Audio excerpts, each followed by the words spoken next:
यांना वेगळाच राग येतो, मला तर डबलच राग येतो. परंतु भगवान रामांना संपूर्ण रामायणामध्ये 3दा राग येतो, त्याचे प्रसंग येतील. परंतु वारंवार प्रभू रामचंद्रांना कंट्रोल करणारे, शिकवणारे, तेवढ्याच तडफडतेली धर्मध्वजा धरणारे लक्ष्मणजी महाराज यांचे लक्षण अतिशय सुंदर आहे. पहिल्या दिवशीपासून यांची रामावर प्रीती आहे, म्हणून यांचं नाव लक्ष्मण ठेवलंय. आणि सर्वात शांत, स्थिर, अतिशय निपुण, इंद्रियांचं शत्रुत्व म्हणून घात करणारे ते शत्रुघ्नजी महाराज. 4 पुत्र होते, राम, लक्ष्मण, भरत आणि अच्छा. जब भी आप राम के मंदिर में जाते हैं तो ये शत्रुघ्न जी और भरत जी क्यों नहीं पूछिए. अच्छा, आजू बाजू पूछ लिए, शायद कोई विद्वान बैठा हो. नाही, नवल करा ना. आता रामाला 3 भाऊ आहे आणि सगळे मिळून दशरथाची पूर्ण फॅमिली किती आहे? 4 मुलांची. मग तुम्हाला रामाच्या मंदिरात गेल्यावर लक्ष्मण, बाम भाग सीता, डावीकडे कोण?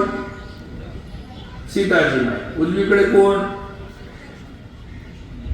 बरोबर आहे, समोर कोण? हनुमानजी महाराज. 2 जण का दिसत नाही?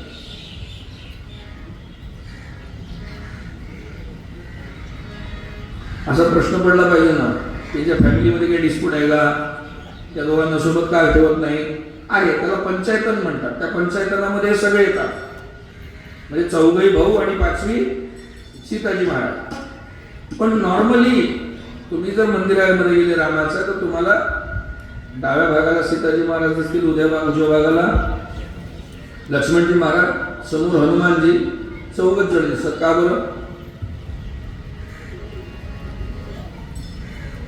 जो सांगेल त्यांना आयोजकाकडून 1000 रुपये, मी कशा खर्च करून मारायचे?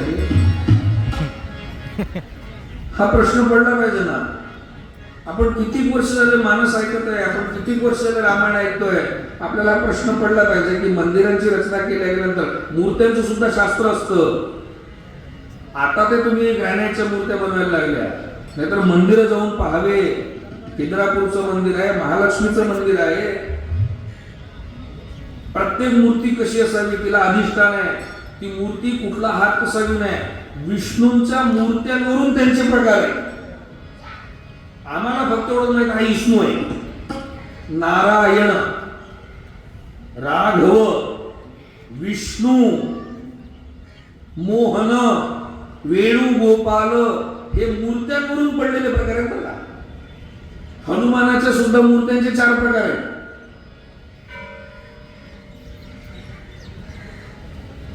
किती वैशिष्ट्य आहे ना. आपल्या घरात काय ठेवलंय ते आपल्याला माहित पाहिजे बरं का. खोदोगे तभी खजिना मिलेगा ना. 4च जण का बरं असतात सांग. हे 4ही जण आपण ज्यांचे दर्शन घेतो ना, फार सांभाळून ऐका, फार सांभाळून ऐका. रामाला सुद्धा श्रीराम आम्ही तेव्हाच म्हणणं चालू केलं जेव्हा तो पूर्ण वनवास करून, त्रास सहन करून वापस आला. त्या वनवासात त्याच्यासोबत जे होते त्यांचंच मंदिरामध्ये आम्ही दर्शन करतो, इतरांचं नाही. वनवास में प्रभु रामचंद्र जी के साथ जो जो थे उन्हीं के मंदिर के दर्शन हम करते हैं. वनवास में सीता जी थी, लक्ष्मण जी थे, हनुमान जी थे, तभी राम श्री राम बन पाए. और इसलिए जब हम मंदिर में जाते हैं, हम इन 4 के दर्शन क्यों करते हैं? ये वनवास पूर्ण करके आए. रामाला सुद्धा वनवास भोगावा लागतो आणि तो वनवास पूर्ण केल्यानंतरच तो श्री राम बनतो. चौघांचे नामकरण झाले.